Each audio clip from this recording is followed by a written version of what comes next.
반도체주의 쏠림은 이게 어떻게 피해갈 수 없는 거라고 봐야 될까요? 당장은 피해가기가 쉽진 않죠. 우리나라 시장이 해결해야 될 문제 중 하나라고도 이렇게 볼 수 있는데 그러니까 이제 사실 우리 증시가 지난 1년 동안 굉장히 뜨거웠고 근데 준비가 됐던 시장은 아니었던 것 같아요. 맞아요. 일단 뭐 상법 개정 통과한 지도 아직 1년이 안 됐고 여러 가지 조금 더 사실 국장을 좀 오래 하신 분들 입장에서는 국장 탈출은 지능순이고 그리고 지난 2010년도에 박스권의 박스피라는 오명까지 받으면서 이런 멸시를 받았던 국내 증시였기 때문에 이렇게 2천에서 3천 그리고 5천 넘어서 9천까지 찍는 우리 시장이 오는 것을 아마 많이들 대비가 안 됐고 그리고 맞아요. 시장 참여자들 또한 와 이게 우리 시장 이렇게 될 수도 있어? 그런 면에서 여러 가지 변동성이며 이런 악재 악조건을 버텨나가는 지금 과정인 것 같아요. 맞아요. 개선이 되고 있고 그래서 어제 있었던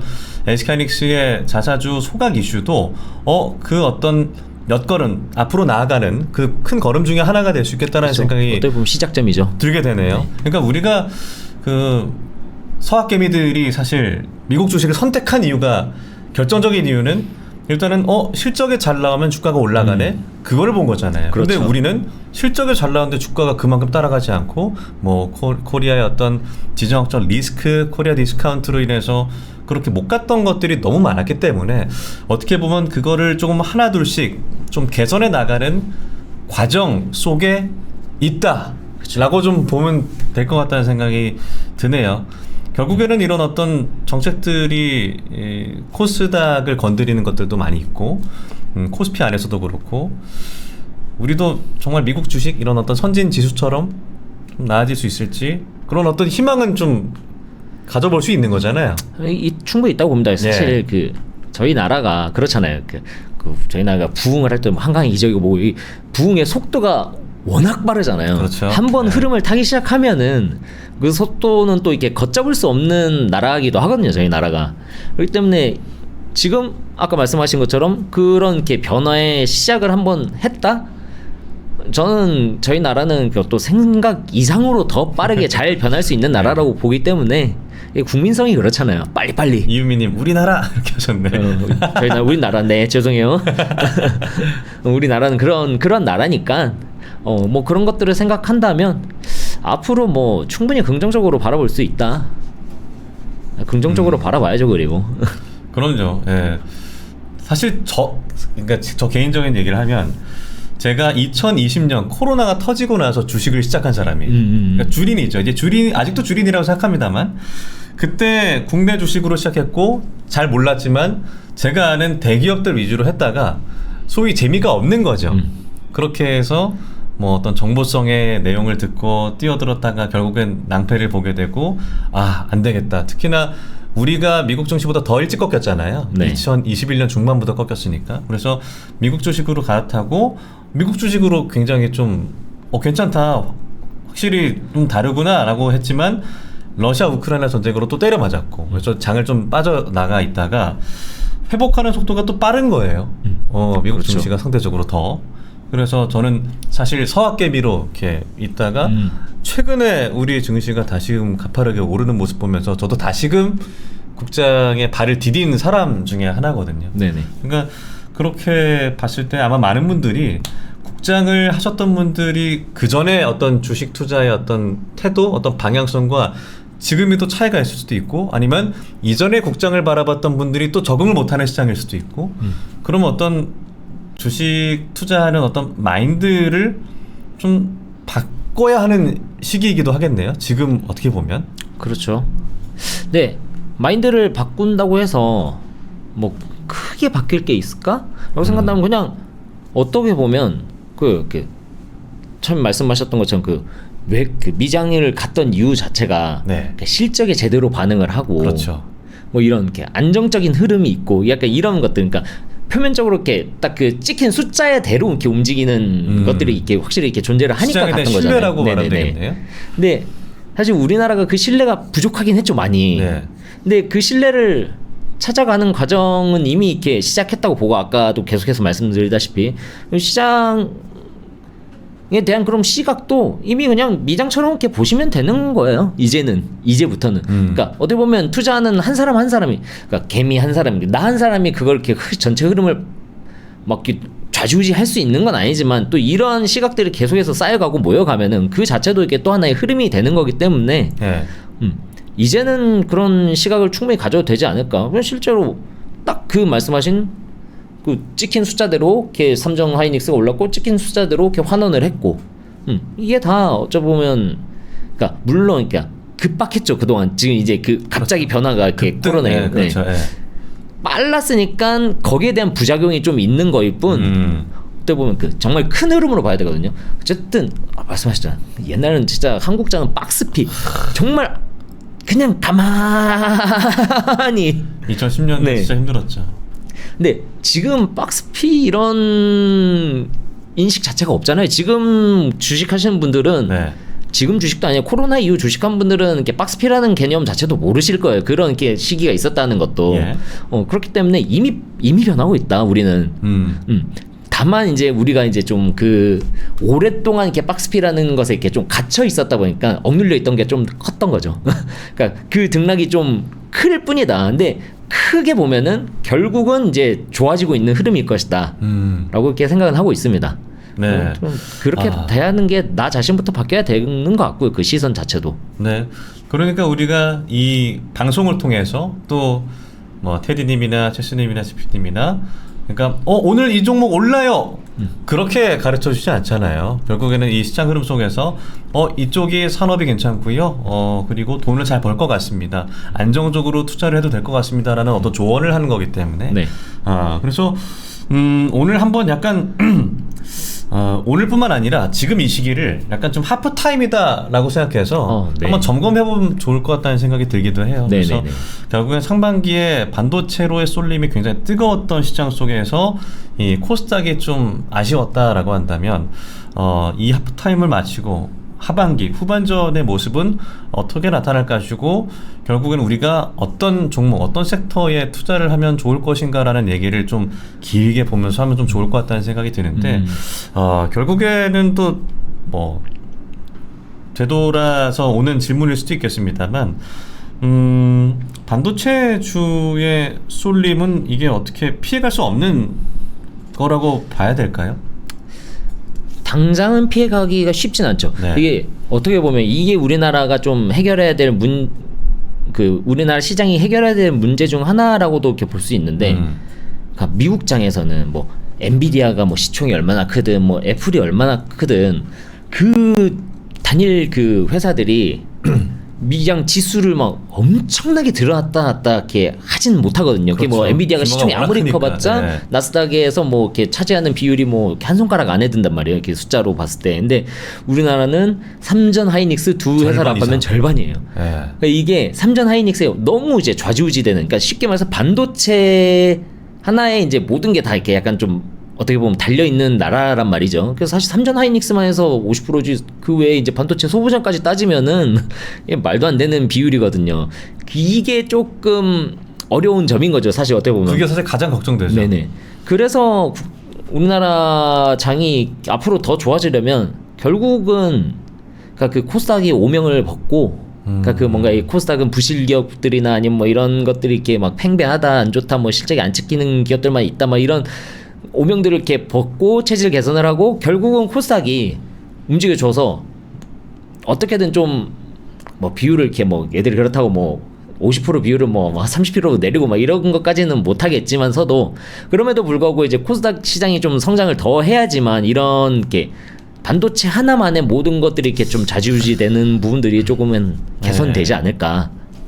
그러니까 이런 어떤 슈퍼 사이클, 메가 사이클이라고 하는 반도체의 성장이 너무 좋죠. 우리 기업이 실적으로 글로벌 1위를 찍고 이렇게 시총이 늘어나면서 거의 글로벌 10대 기업 안에 들어갈 만큼 성장을 했다는 것이 기분이 좋은데 이런 사이클이 마감이 됐을 때의 그 쪼그라드는 투심이 사실 우려가 되긴 하거든요. 맞죠. 결국에는 반도체 이외의 다른 업종이 좀 충분히 성장을 해주고 글로벌로 경쟁력을 갖춰야 될 텐데라는 생각이 드는데 그렇다면 정말 현실적인 가능성으로 봤을 때 이번에 엔비디아와 LG전자의 협력도 사실 그런 면에서는 굉장히 의미가 있다라고 생각을 하고 현대차의 아틀라스 그렇죠. 이런 부분도 마찬가지고요. 그러면은 성장 가능성이 있는 회사를 찾는다. 그러니까 단기적으로 보는 게 아니라 길게 봤을 때 네. 정말 이 회사가 우상향을 하고 또 글로벌에 좀 어깨를 나란히 할 수 있는 기업이 될 수 있으면 좋겠다라는 생각이 드는데 일단은 그런 기업을 찾는 게 우리의 목표잖아요. 그렇죠. 네. 삼성전자, SK하이닉스를 제외하면 어느 기업이 가장 앞서 있다고 보시는 거예요? 일단 방향성으로 본다면은 네. 결국은 저는 이제 개인적으로는 현대차. 현대차. 그러니까 현대차가 지금 쉽게 말해서 자동차에 그냥 갇혀 있지 않잖아요. 그렇죠. 이미 현대차는 이제 뭐 국제 시장에서도 이미 이제 약간 피지컬 AI 기업으로 이미 불리기 시작하고 있단 말이죠. 그러니까 단순히 그냥 내연기관차 아니면 뭐 전기차 이것만 하는 게 아니라 이제 로봇은 어떻게 보면은 그 피지컬 AI라는 그 형태로 넘어가는 그 한 단계일 뿐인 거예요. 그러니까 이게 현대차가 이제 로봇 회사가 된다가 아니라 그러니까 로봇을 기반으로 이제 그 이상, 그러니까 피지컬 AI라는 게 쉽게 말해서 로봇이라는 게 아니라 뭐 로봇을 통한 뭐 자율주행, AI 뭐 이런 뭐 클라우드 뭐 이런 것까지 이렇게 어떻게 보면 좀 AI의 다음 모델이라고 해야 될까? 네. 그러니까 그런 게 흐름인 건데 뭐 그런 부분에 있어서 굉장히 어쨌든 가장 표면적으로 많이 드러나고 그 가시적으로 이렇게 성과도 이렇게 조금씩 이렇게 보이고 있는 게 현대차란 말이죠. 가장 빠른 게.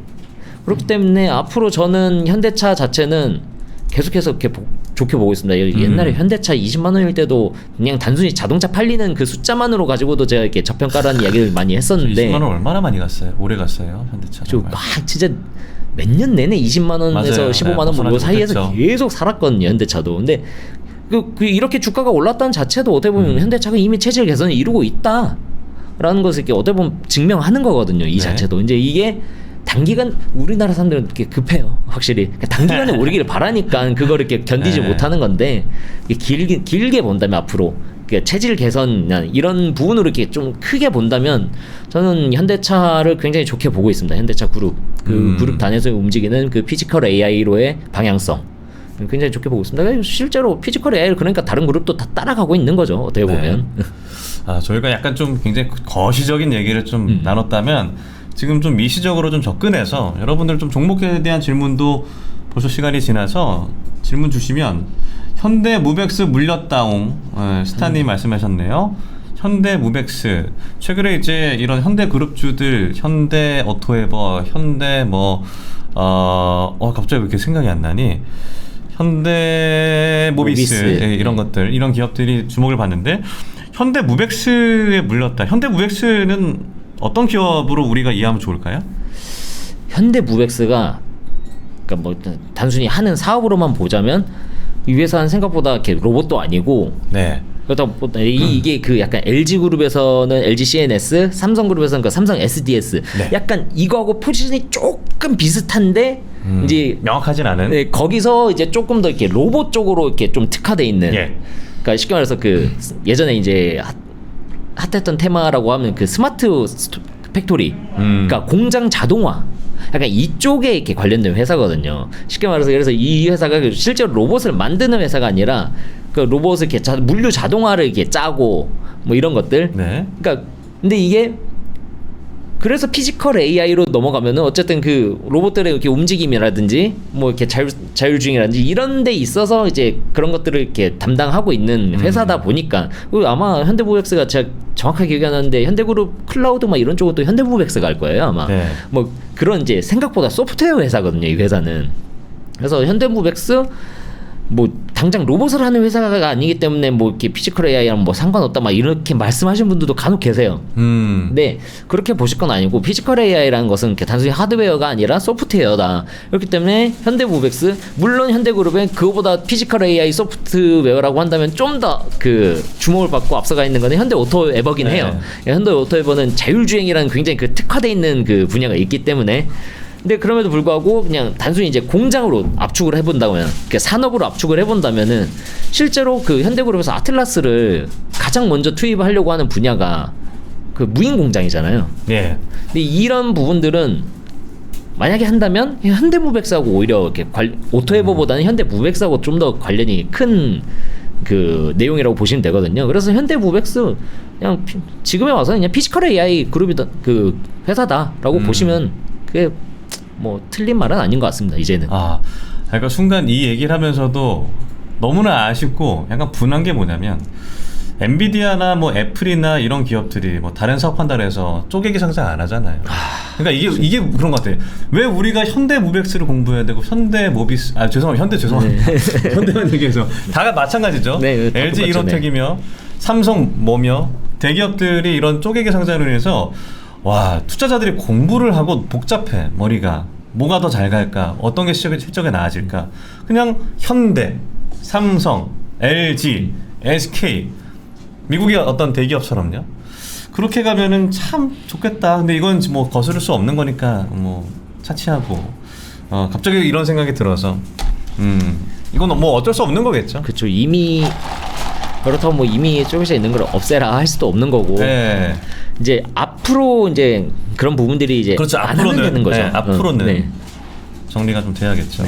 네. 이미 지금 이런 부분에 대해서 이렇게 그 말씀하신 것처럼 목소리도 이렇게 굉장히 크고 이미 이제 옛날 뭐 하긴 좀 그렇지만 이제 투자자들의 그런 게 시각이나 그 정보들 이렇게 마인드들도 이렇게 많이 바뀌어서 이미 다 그렇게들 생각을 하고 있으니까 네. 만약에 어디서 또 쪼개기 상당을 한다 그러면은 이제는 뭐 들고 일어나거든요. 쉽게 그렇죠. 말해서. 네. 그렇기 때문에 이런 부분들도 개선이 이미 충분히 이루어지고 있는 그 시기에 와 있다라고 보는 게 맞아서 기존에 이미 벌어진 일은 뭐 어쩔 수 없고 네. 어쩔 수 없는 건 어쩔 수 없는 대로 그냥 넘겨두고 앞으로를 좀 더 집중하면 되겠죠. 저희는. 그러니까요. 이게 사실 우리도 어렵지만 외국인 입장에서 얼마나 힘들 거예요. 그쵸. 우리는 어느 정도 적응이 되는데 외국인 입장에서는 현대 좋아 현대 가는 거야. 근데 뭐야 또 다른 게 있어. 헷갈릴 것 같다는 생각이 들더라고요. 그렇죠. 아니 많이 헷갈리죠. 네. 아무튼 그래도 이제 현대 차가 그런 또 글로벌 경쟁력 있는 기업으로 주목이 된다라는 말씀들. 여러분들 벌써 이제 51분이어서 질문을 좀 주시면 종목에 대한 질문 좋습니다. 네, 테디님께 질문을 드려보고 전략까지 들어보도록 하겠습니다. 일단 오늘 우리 시장이 다시 한번 좀 짚어드리면 코스피가 5.96% 상승 중입니다. 6,850선, 코스닥이 1.89%, 코스닥 840. 코스닥도 1,000 넘어야 돼요, 솔직히. 아니, 그렇죠. 개장을 하고 나서 그것보다 가격이 빠지는 게 사실 말이 됩니까? 1,000에서 출발해. 사실은 그렇죠. 100에서 출발했었는데 가치가 떨어지니까 10배 곱해준 거잖아요. 네. 근데도 이렇게 떨어지는 걸 보면 코스닥이 좀 정상화가 돼서 1,000, 2,000, 좀 3,000 갔으면 좋겠습니다. 질문들 올려주세요, 여러분. 네. 지은킴님, 오늘 질문 많이 던져주시네요. 우리나라의 세계 3대 반도체 중에 2개가 있는데도 미 증시를 쫓아가는 이유는 뭘까요?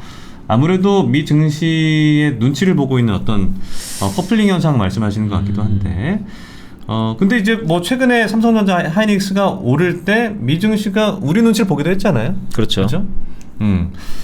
다른 나라 증시들이 우리를 따라 움직이는 게 맞는 게 아닌가 생각이 나기도 합니다라고 하셨는데 뭐 그렇게 되면 좋겠죠? 이게 그 반도체에 대해서는 이렇게 또 이렇게 이야기를 막 크게 하면 좀 길어지기도 하는데 네. 옛날에는 이렇게 뭔가 이 무력으로 이렇게 그 세계를 이렇게 분할을 했다고 하면은 지금은 이제 그 총칼이 없는 전쟁, 반도체 전쟁 시대라고 하잖아요. 근데 이 반도체가 우리나라가 어떻게 보면 미증시를 이렇게 눈치 보는 이유, 그러니까 우리나라가 반도체 2대 반도체가 있는데도 눈치 보는 이유를 뭐냐고 한다면 쉽게 말해서 이거를 생각하면 돼요. 이게 반도체가 3권 분립이 돼 있다고 생각하시면 좋거든요. 그러니까 국제적으로 봤을 때 반도체 설계, 그리고 이제 반도체 뭐 소재나 부품, 그리고 위탁 생산, 파운드리라고 하죠. 네. 네.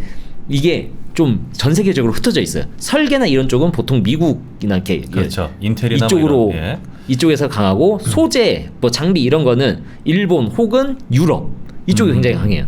그리고 ASML. 파운드리, 파운드리 하면 이제 우리나라나 대만 이렇게 좀 왜냐면 이게 반도체라는 게 어쨌든 지금에 와서는 그 권력에 가깝잖아요. 옛날에는 그냥 단순히 기름이었다고 한다면 지금은 이제 반도체가 세계 경제를 이렇게 좀 좌지우지하는 내용인데 그런 게 생산, 설계, 뭐 소재 이런 게 한 나라에 다 몰려 있으면은 이게 쉽게 말해서 이제 독점이 되는 거기 때문에 이게 네. 전략적으로 이렇게 세계적으로 이렇게 흩어져 있는 거거든요. 이런 부분들 때문에. 근데 우리나라가 어쨌든 맡고 있는 거는 파운드리 이렇게 위탁 생산이에요. 근데 위탁 생산이라는 게 뭐 지금에야 많이 지금 기술력이 올라와서 우리가 이제 뭐 자체 반도체를 개발하고 뭐 한다 뭐 이런 얘기들이 있지만 위탁 생산 그러니까 누가 주문 안 하면은 생산할 게 없는 거예요. 그렇죠. 예. 그러니까 어떻게 보면 우리는 하청업체 입장에 좀 가까웠어요. 그동안의 그래, 우리 반도체는.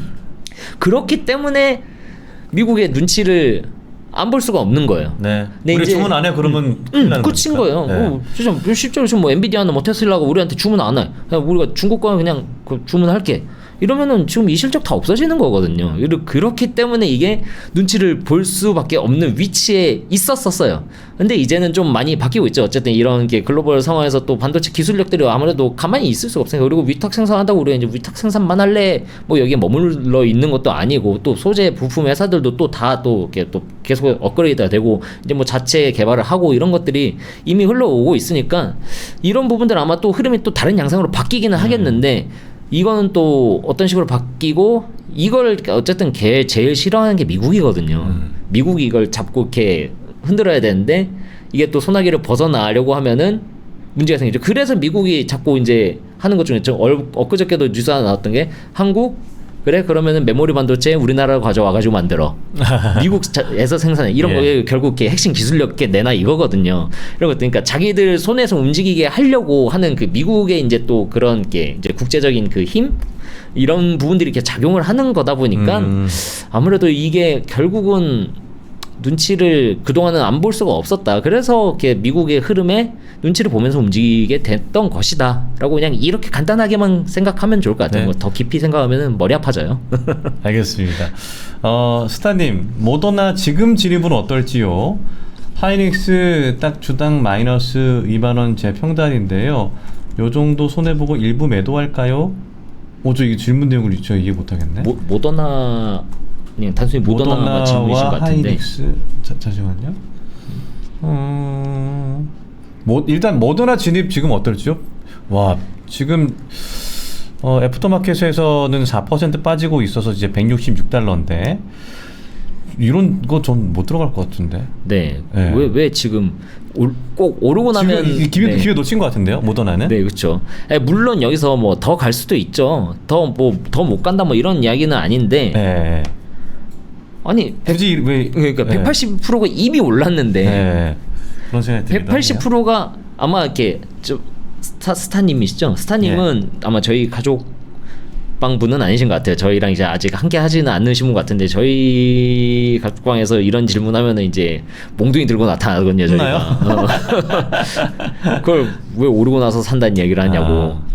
그러니까 오르고 난 거는 이렇게 좀 관심을 어떻게 보면은 끄는 게 좋아요. 물론 계속 우리가 이제 삼전 하이닉스의 그 랠리라든지 이런 부분들을 네. 봐서 이게 그 화끈하게 오르는 것들에 대한 그 기대나 뭐 이런 그 열망들이 이렇게 있는 거는 이해는 되는데 삼전 하이닉스도 그냥 이렇게 올랐던 게 아니라 어떻게 보면 추세를 잡아서 움직였거든요. 그렇죠. 네. 결국에 이렇게 돌아서 보면은 차라리 그런 추세를 만드는 걸 보고 나서 그 추세를 이용해 볼 수 있겠구나 하는 관점에서 들어간다. 그럼 오케이. 근데 그냥 단순히 어제 많이 올랐으니까 앞으로 더 가지 않을까요? 암 백신이라는데 그럼 이거 완전 어마어마한 거 아닌가요? 예. 근데 이런 것도 좀 기억하면 좋습니다. 임삼 상상이 끝이 아니에요. 그렇죠. 임삼 상상했으면은 여기서 이제 그 상용화까지는 시간이 훨씬 많이 걸립니다. 뭐 연 단위로 걸려요. 이 자체도. 그렇기 때문에 이게 실제로 실적으로 매출 찍히는 건 찍히려면은 다르다. 네. 지금 당장이 아니에요. 그러면은 이거는 시장의 관심에서 또 다시 한번 이렇게 멀어질 수 있는 그런 단발성 이슈라고 보시는 게 맞아요. 지금 단계에서는. 그렇기 때문에 모더나를 지금 진입한다? 더 갈 수는 있겠지만 더 간다고 해서 저는 제 게 아닙니다. 이거는. 그러니까 전 진입 안 해요. 저라면 절대. 이게 만약에 그냥 많이 다시 이제 이렇게 이 이슈로 올랐는데 그냥 조정을 많이 줬어. 차라리 그런 관점. 이런 이슈도 있었고 이런 이렇게 잠재적인 그 백신에 대한 그 기대감이 있는데 이 주가가 지금 조정을 많이 받았는데 그럼 지금이라도 들어가 볼까? 이런 관점이라면은 이렇게 좀 차트나 보면서 이렇게 생각을 해 보겠는데 그냥 단순히 많이 올라서 따라가고 싶다. 이거는 네, 조심하십시오. 이렇게 하면은 보통 물리는 거죠. 아니 어제 모더나 일찍 탔는데 너무 빨리 팔았어요라고 하셨네요. 그러니까 177%는 오를 줄 모르셨던 거구나. 어느 정도 이제 이익은 보고 떠나신 거죠.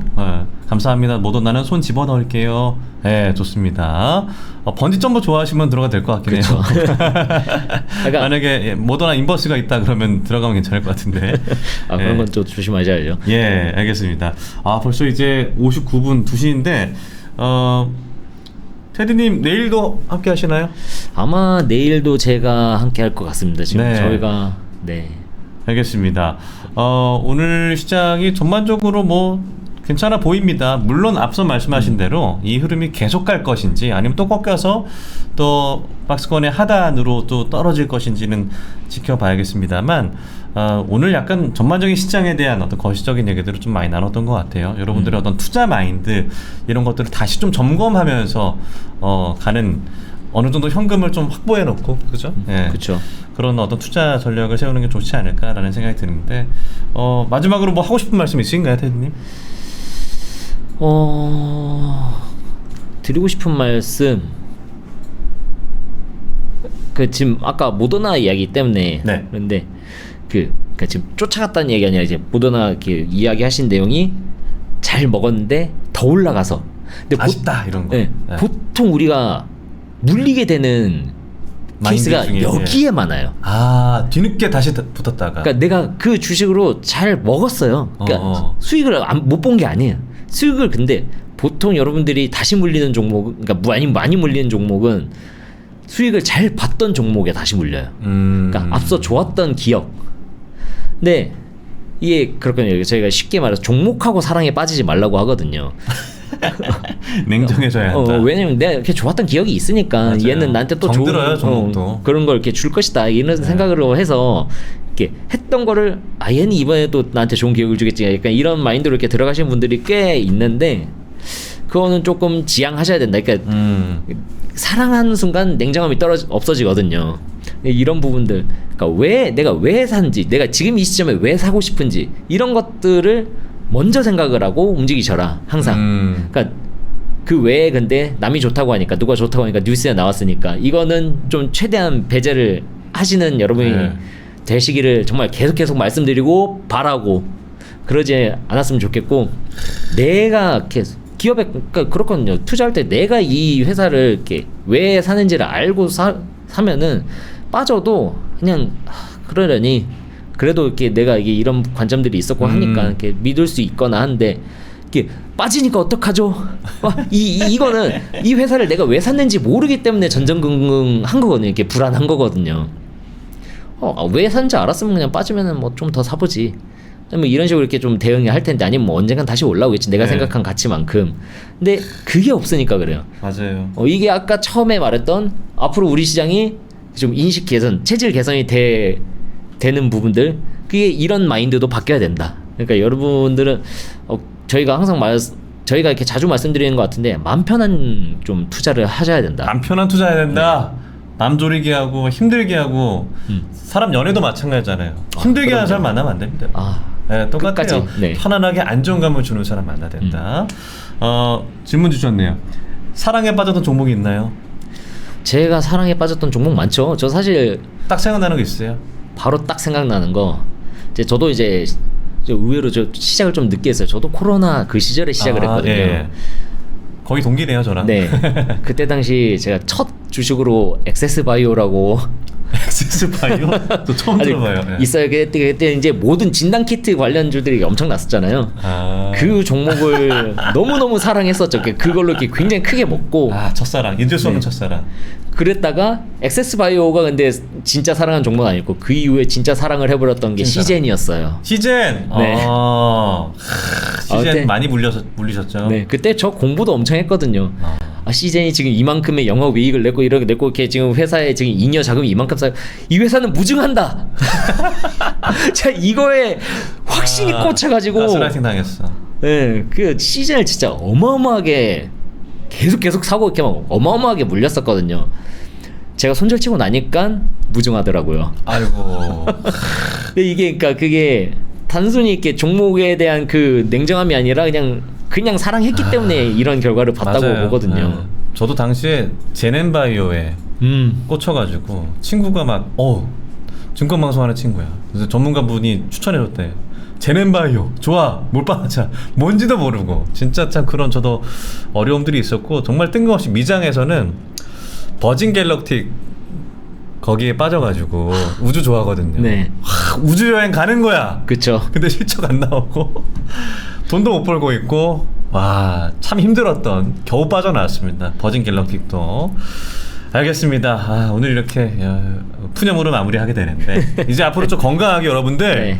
마음 편하게 볼 수 있는 주식 투자하시는 거 저희와 약속하시는 걸로. 그리고 오늘 처음 오신 분들 저희 매일 오후 1시에 만나 뵈니까요 항상 함께 해주시고 구독을 그럼 눌러주셔야겠죠. 오늘 구독과 좋아요 버튼 지금 눌러주시죠. 122분 오늘 150분 넘게도 보셨는데 지금 남아 계신 분들 구독 버튼, 그리고 이미 구독하고 계신 분들 좋아요 버튼, 그리고 오늘 제베님이었나요? 제베님 오늘 후원 감사드립니다. 여러분들도 저희에게 힘을 주세요. 도움을 주세요. 많이는 주지 마시고 적당히 도움 주시면 감사하겠습니다. 저희 내일 또 테디님과 함께 하도록 하겠습니다. 조심히 들어가시고요. 비 오니까 날씨 잘 챙기시고 내일 뵙겠습니다. 고맙습니다. 들어가세요.